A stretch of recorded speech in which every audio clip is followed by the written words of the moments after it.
சற்று முன் வெளியான முக்கிய அறிவிப்பின்படி மே 1 முதல் 4ஆம் தேதி வரை தொடர் விடுமுறையை முன்னிட்டு சிறப்பு பேருந்துகள் இயக்கப்படும். போக்குவரத்து கழக மேலாண் இயக்குனர் தகவல். செய்தியை முழுமையாக கேட்கறதுக்கு முன்னாடி நம்ம சேனலை சப்ஸ்கிரைப் பண்ணலாம். சப்ஸ்கிரைப் பண்ணிக்கோங்க. மறக்காம பெல் பட்டனை கிளிக் பண்ணிக்கோங்க. அப்பதான் நம்மளுடைய அப்டேட்டட் நியூஸ் உங்களுக்கு உடனுக்குடன் வந்து சேரும். அரசு விரைவு போக்குவரத்து கழகம் மேலாண் இயக்குனர் வெளியிட்ட அறிக்கையில் கூறியிருப்பதாவது: மே 1ஆம் தேதி வியாழக்கிழமை உழைப்பாளர் தினம், 2ஆம் தேதி வெள்ளிக்கிழமை முகூர்த்தம் நாள், 3ஆம் தேதி சனிக்கிழமை மற்றும் 4ஆம் தேதி ஞாயிற்றுக்கிழமை வார விடுமுறை நாட்களை முன்னிட்டு சென்னையில் இருந்தும் இதர இடங்களில் இருந்தும் கூடுதலான பயணிகள் தமிழகம் முழுவதும் பயணம் மேற்கொள்வார்கள் என எதிர்பார்க்கப்படுகிறது. இதனை கருத்தில் கொண்டு தமிழ்நாடு அரசு போக்குவரத்து கழகங்கள் தினசரி இயக்கப்படும் பேருந்துகளுடன் கூடுதலாக சிறப்பு பேருந்துகளை இயக்க திட்டமிடப்பட்டுள்ளது. சென்னை கிளாம்பாக்கத்திலிருந்து திருவண்ணாமலை திருச்சிக்கு வரும் 30ஆம் தேதி புதன்கிழமை 565 பேருந்துகளும், 2ஆம் தேதி வெள்ளிக்கிழமை மற்றும் 3ஆம் தேதி சனிக்கிழமை 375 பேருந்துகளும் இயக்க திட்டமிடப்பட்டுள்ளது.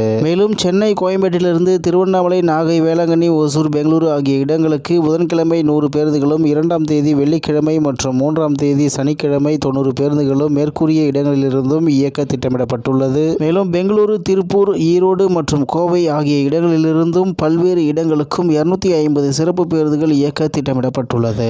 மாதவரத்திலிருந்து வரும் 30ஆம் தேதி முதல் 3ஆம் தேதி வரை 24 பேருந்துகள் மற்றும் சிறப்பு பேருந்துகள் இயக்கப்படுகிறது. மேலும் 4ஆம் தேதி ஞாயிற்றுக்கிழமை சொந்த ஊர்களிலிருந்து சென்னை மற்றும் பெங்களூரு திரும்ப வசதியாக பயணிகளின் தேவைக்கேற்ப அனைத்து இடங்களிலிருந்தும் 715 சிறப்பு பேருந்துகள் இயக்க திட்டமிடப்பட்டுள்ளது. இந்நிலையில் இந்த வார இறுதியில் புதன்கிழமை 16,123 பயணிகளும், வியாழக்கிழமை 6,173 பயணிகளும், வெள்ளிக்கிழமை 5,419 பயணிகளும், சனிக்கிழமை 4,547 பயணிகளும் மற்றும் ஞாயிற்றுக்கிழமை 11,054 பயணிகளும் பயணம் மேற்கொள்ள முன்பதிவு செய்துள்ளனர். இந்த எண்ணிக்கை மேலும் அதிகரிக்க வாய்ப்பு உள்ளதால் தொலைதூர பயணம் மேற்கொள்ள இருக்கும் பயணிகள் கூட்ட நெரிசலை தவிர்க்கும் பொருட்டு தங்களது பயணத்திற்கு www.tnstc.in மற்றும் வாட்ஸ்அப் மூலம் முன்பதிவு செய்து பயணிக்கலாம். மேலும் இச்சிறப்பு பேருந்து இயக்கத்தினை கண்காணிக்க அனைத்து பேருந்து நிலையங்களிலும் போதிய அலுவலர்கள் நியமிக்கப்பட்டுள்ளனர். எனவே பயணிகள் மேற்கூறிய வசதியை பயன்படுத்தி தங்களது பயணத்தினை மேற்கொள்ளலாம். இவ்வாறு கூறப்பட்டுள்ளது என்று தகவல் வெளியாகியுள்ளது என்பது குறிப்பிடத்தக்கது.